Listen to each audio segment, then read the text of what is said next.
Hello student, कैसे आप लोग? उम्मीद करता हूँ आप लोग ठीक हो गए।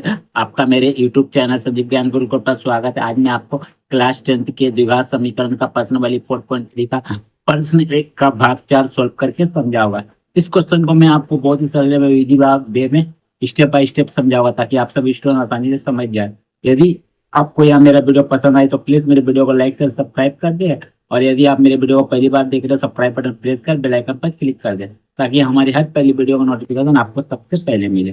ठीक है, तो चलिए प्रश्न एक सॉल्व करने से पहले मैं आपको एक बात कह दूं कि इस वीडियो को आप पूरा अंत तक देखिएगा, बीच में कहीं भी स्किप मत कीजिएगा, नहीं तो आपको वीडियो अच्छे प्रकार से समझ में नहीं आएगा। ठीक है, तो चलिए तो ये प्रश्न क्या करे, यदि निम्नलिखित द्विघात समीकरणों के मूलों के अस्तित्व हो तो इन्हें पूर्ण वर्ग बनाने की विधि से हल ज्ञात कीजिए। जो द्विघात समीकरण है इसको यदि आपको द्विघात समीकरण पता चलिए, इसका अस्तित्व पहले पता करना है। अगर अस्तित्व है तो पूर्ण वर्ग बनाने की विधि से हल ज्ञात कीजिए। तो सबसे पहले हम लोग अस्तित्व पता करेंगे ना, तो सबसे पहले हम लोग क्या करते हैं, हल लिख लेते हैं।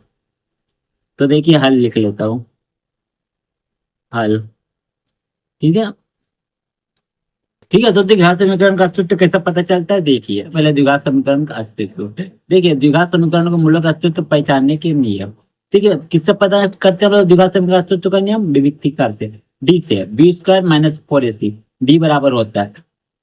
ठीक है, एबीसी का मान निकालते हैं और बी स्क्वायर माइनस 4ac में रख देते हैं तो आपका डी का मान पता चल जाता है।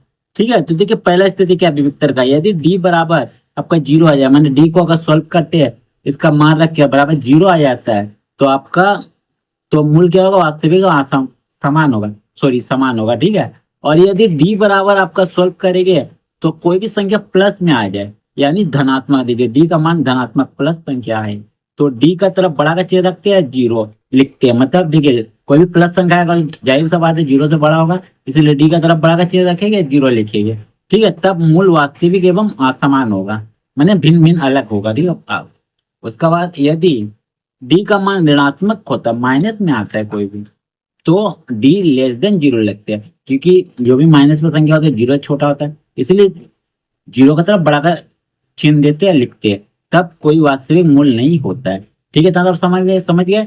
अब देखिए थर्ड कंडीशन में आपका पूर्ण वर्ग विधि नहीं बनता है, पहला दूसरा कंडीशन में आपका पूर्ण वर्ग विधि बनेगा। ठीक है, तो चलिए हम लोग सॉल्व करते हैं क्वेश्चन। ठीक है, तो देखिए तो सबसे पहले हम यहाँ क्या करेंगे, ये क्वेश्चन को उतार देते हैं। 2x² प्लस एक्स और प्लस 4 बराबर 0। ठीक है, उतार दिया मैंने। अब मैं क्या करूंगा, अब मैं यहाँ ए बी सी का मान निकालूंगा। यहाँ ए बराबर, ये जो x² का पहले 2 है ये आपका ए का मान है। बी बराबर, ये जो सिर्फ x है इसका पावर 1 है, कुछ नहीं है, 1 है, तो उसका पहले जो मान है वो बी का मान है यानी 1। x का पहले कुछ नहीं, मैंने 1 है लिख देता हूँ ना। और सी बराबर, ये जो संख्या आपका सेट है ये आपका सी का मान है यानी 4।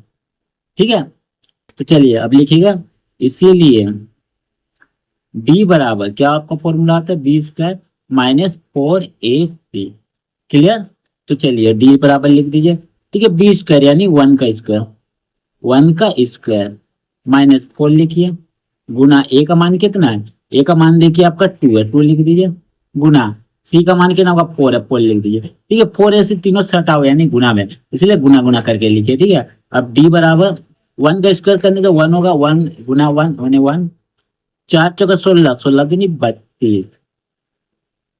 ठीक है, अब डी बराबर 1 से 32 से अगर 1 को घटाएंगे तो कितना आएगा आपका 31। बड़ा क्या है 32, उसका पहले माइनस तो माइनस, तो देखिए डी का मान आपका क्या आया, -31। कितना है, -31। तो देखिए तो आपका जीरो छोटा हो गया -31, तो लिखिएगा चूंकि डी लेस देन जीरो, मैंने जीरो का तरफ बड़ा का चिन्ह देंगे, डी से लेस देन जीरो। ठीक है, जीरो का तरफ बड़ा का चिन्ह देंगे। ठीक है, तो क्या होगा आपका, तो मूल इस स्थिति में क्या होता है, तो मूल वास्तविक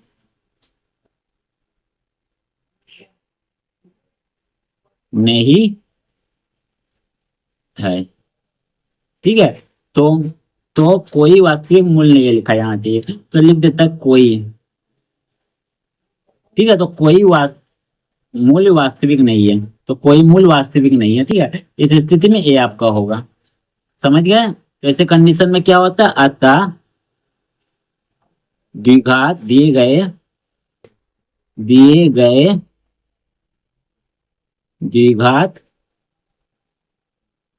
समीकरण का हल असंभव है, संभव है। इस स्थिति में आपका सवाल आगे नहीं बनेगा, हल नहीं होगा। ठीक है आंसर। ठीक है, उम्मीद करता हूं आपको मेरा यह वीडियो पसंद आया होगा। यदि आपको मेरा यह वीडियो पसंद आए तो प्लीज मेरे वीडियो को लाइक शेयर कर दे, और यदि आप मेरे वीडियो को पहली बार देख रहे हो सब्सक्राइब बटन प्रेस कर बेल आइकन पर क्लिक कर दे, ताकि हमारी हर पहली वीडियो का नोटिफिकेशन आपको सबसे पहले मिले। ठीक है, और यदि आपको यह क्वेश्चन समझने में कोई प्रॉब्लम है तो आप मुझे कमेंट कर सकते हैं, और यदि आपने पिछले अध्याय का वीडियो नहीं देखा है तो आप मेरे डिस्क्रिप्शन के प्लेलिस्ट पर जाकर देख सकते हैं। तो फिर मिलते हैं एक नए वीडियो के साथ। धन्यवाद।